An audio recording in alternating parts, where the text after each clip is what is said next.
বিএনপির স্থায়ী কমিটির সদস্য আমির খসরু মাহমুদ চৌধুরী বলেছেন, বাংলাদেশের মানুষ সংঘর্ষ নয়, রাজনৈতিক স্থিতিশীলতা দেখতে চায়। তিনি বলেন, কথায় কথায় যদি সবাই রাস্তায় নামে আর অন্য দল পাল্টা রাস্তায় নামে, তাহলে সংঘর্ষ হবে না। বৃহত্তর দল যদি রাজপথে নামে, সংঘর্ষ অনিবার্য হবে। এজন্যই কি আমরা শেখ হাসিনাকে বিদায় দিয়েছি?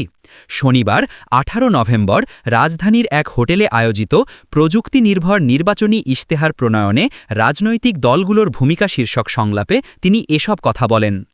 আমির খসরু কোনো দলের নাম উল্লেখ না করলেও তার বক্তব্যে ইঙ্গিত ছিল জামায়াতে ইসলামীর দিকে, যারা গণভোট সহ ৫ দফা দাবিতে রাজপথে কর্মসূচি চালাচ্ছে। বিএনপি এই আন্দোলনকে নির্বাচন বানচালের প্রচেষ্টা হিসাবে দেখছে। সংলাপে তার পাশে উপস্থিত ছিলেন জামায়াত নেতা হামিদুর রহমান আজাদ।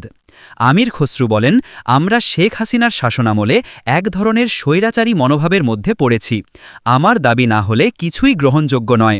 রাজনীতিতে এ মানসিকতা পরিবর্তন করতে হবে।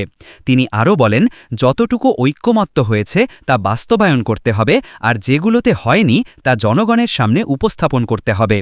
গণভোট প্রসঙ্গে তিনি বলেন, বর্তমান সংবিধানে গণভোটের বিধান নেই। এটি করতে হলে সংসদের অনুমোদন প্রয়োজন। তার মতে কেউ কেউ এসব ইস্যু তুলে নির্বাচন বিলম্বিত করতে চায়।